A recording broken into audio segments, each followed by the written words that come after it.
Ju njohim me edicionin informativ të lajmeve. Kjo është Radio 7.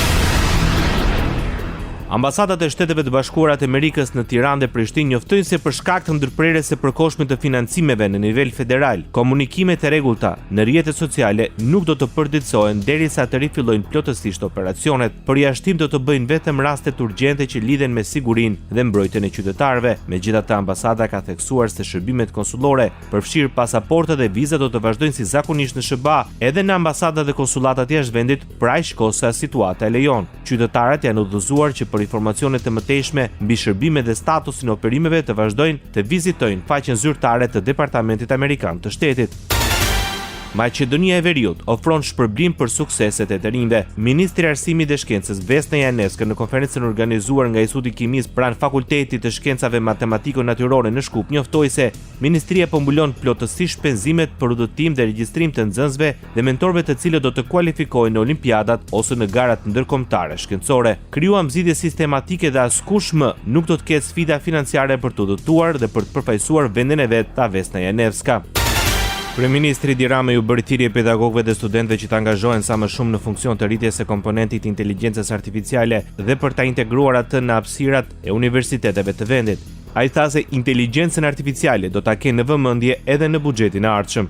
Në çdo universitet ne të krijojmë sa më parë hapësirat për t'i dhënë mundësi pedagogëve, për t'i dhënë mundësi studentëve që të aktivizojnë talentet dhe dijet, por dhe kuriozitetin e tyre intelektual për inteligjencën artificiale. Është absolutisht e domosdoshme, por është dhe absolutisht e mundur. Kryeministri Edi Rama ishte i pranishëm në Universitetin Politeknik të Tiranës së bashku me ministrin e infrastrukturës dhe energjisë Belinda Balluku, e cila theksoi se industria e rënd, transporti, energjia dhe sektori minerar kanë sot një kërkesë të jashtëzakonshme për burime njerëzore të kualifikuara.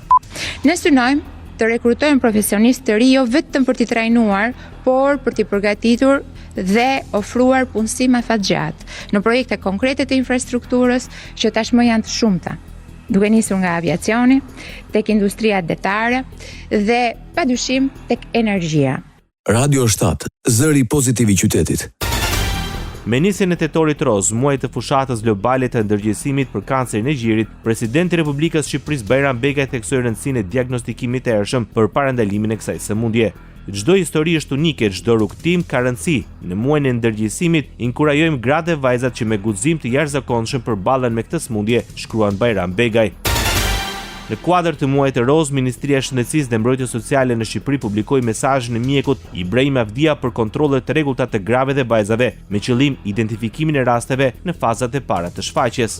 Ju bëj thirrje që të vini të shfrytëzoni të gjitha mundësitë për të bërë ekzaminimet mamografike dhe ekografike dhe çdo vizitë tjetër në të gjitha institucionet shëndetësore, qofshin këto ambulanca, mamografi të lëvizshme, qendra spitalore, qendra terciare, për të bërë një diagnozë sa më të hershme. Diagnostikimi i hershëm është baras me jetë. Kanceri i gjirit kur diagnostikohet e hershëm është mbi 90% të rasteve i shërueshëm. Ndoqët lajmet shkurt në Radio 7, zëri pozitiv i qytetit.